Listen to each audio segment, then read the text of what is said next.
Menteri Pendayagunaan Aparatur Negara Reformasi Birokrasi (PANRB) Abdullah Azwar Anas, mengeluhkan persoalan tenaga honorer yang menjamur di berbagai pemerintah daerah Indonesia.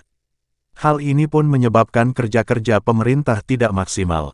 Dalam acara Town Hall Meeting BRIN, Jakarta yang terlaksana Kamis tanggal 7 September tahun 2023, Azwar mengaku kaget melihat menumpuknya tenaga honorer di berbagai pemerintah daerah. Awalnya, ia mendapat laporan bahwa tenaga honorer Indonesia saat itu tersisa 446.000 orang pada 2018. Sejumlah ini pun ditarget berkurang tinggal 200.000. Namun setelah menelusuri informasi itu lebih dalam, data jumlah tenaga honorer yang ada justru membludak.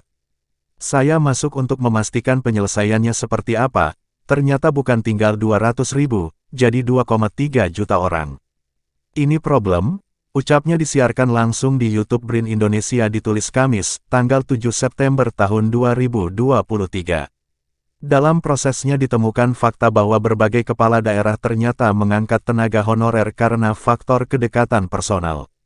Azwar mengatakan ada akronim atau singkatan sarkastik untuk fenomena ini, yakni PDAM ponakan dan anak mantu, serta ASDP anak, saudara, dan ponakan.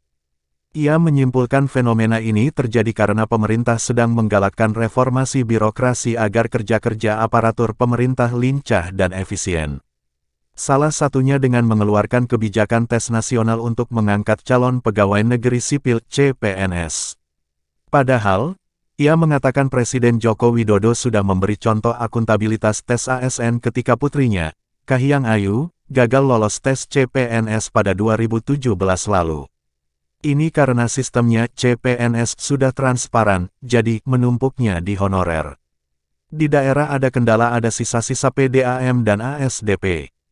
Ada siklus negatif rekrutmen honorer tidak berkualitas. Honorer diangkat karena tim sukses, karena jadi relawan. Tapi ini sebagian, ya, bukan semuanya, ungkapnya.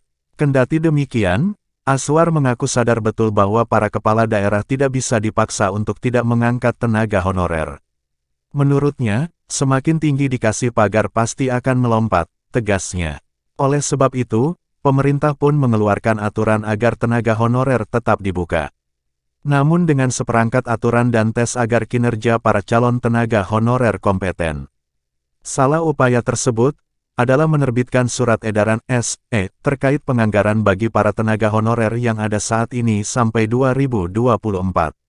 Azwar pun menjamin, penghapusan tenaga honorer tidak akan menyebabkan PHK massal, penurunan masih akan sama seperti sebelumnya, yakni tak ada PHK massal, penurunan pendapatan, serta memunculkan pembengkakan anggaran pemerintah. Tetapi nanti akan diseleksi secara ketat ya ke depannya, ucapnya. Kalau birokrasi kita profesional, investasi justru akan mudah. Lapangan pekerjaan tetap ada, pengangguran turun, dan pemerintah daerah tidak akan terdesak membuka rekrutmen pegawai non-ASN, jelas dia.